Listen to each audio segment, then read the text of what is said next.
दोस्तों, कल रात जब आप अपनी ब्लिंकिट कार्ट में सब्जियां ऐड कर रहे थे, जब आपने ग्रो पर म्यूचुअल फंड में एसआईपी सेट की थी और जब जेरोधा पर शेयर खरीदने के लिए बाय का बटन दबाने वाले थे, तभी एक अमेरिकी कंपनी के एक सर्वर में आग लगी और भारत के 10 करोड़ यूजर्स की डिजिटल जिंदगी ठप हो गई। जी हाँ, क्लाउडफ्लेयर का वो डीएनएस सर्वर जिसे इंटरनेट की रीढ़ कहा जाता है, वो बुधवार सुबह करीब 2:45 बजे IST में अचानक डाउन हो गया और दुनिया भर की 1200 प्लस वेबसाइट्स जिनमें Blinkit, Zerodha, groves, Dream11, big basket, Airbnb, league of legends, PlayStation network और ओपन एआई शामिल थे, धराशायी हो गए क्योंकि क्लाउडफ्लेयर का जॉब ही इन सारी साइट्स को सुरक्षा देना और ट्रैफिक हैंडल करना है। और जब ये सेवा ठप हुई तो कोई भी यूज़र इन प्लेटफॉर्म्स पर लॉगिन नहीं कर सकता, कोई ऑन ऑर्डर नहीं डाल सकता और कोई ऑनलाइन ट्रांजैक्शन नहीं कर सकता।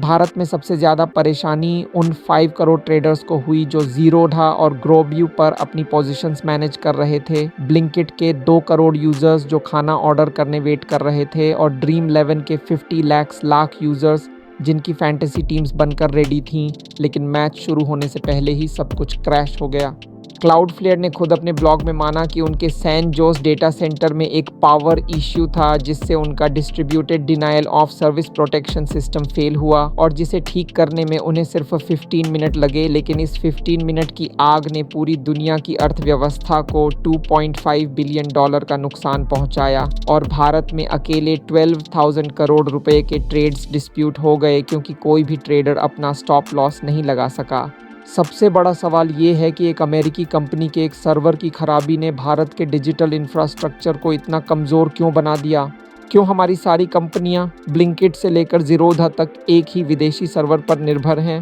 क्या RBI और SEBI को ऐसे प्लेटफॉर्म्स पर रेगुलेशन लाना चाहिए जो इतने लोगों की ज़िंदगी को नियंत्रित करते हैं? और क्या ये आउटेज एक चेतावनी है कि अगली बार कोई साइबर अटैक हो तो भारत का पूरा डिजिटल इकोसिस्टम 1 मिनट में ध्वस्त हो सकता है? तो अगर आप जानना चाहते हैं कि क्लाउडफ्लेयर ने कैसे दुनिया को 15 मिनट में ब्लैकआउट किया, भारत की कंपनियों की क्या गलती थी और आप अगली बार ऐसे क्रैश से कैसे बचें, तो इस वीडियो को लाइक कीजिए, शेयर कीजिए और उन सारे दोस्तों को टैग कीजिए जो ऑनलाइन ट्रेडिंग करते हैं और सब्सक्राइब करना बिल्कुल ना भूलिए क्योंकि हम आप तक लाते हैं वो खबरें जो दूसरे न्यूज़ चैनल्स आपको सच्चाई से छिपाते हैं।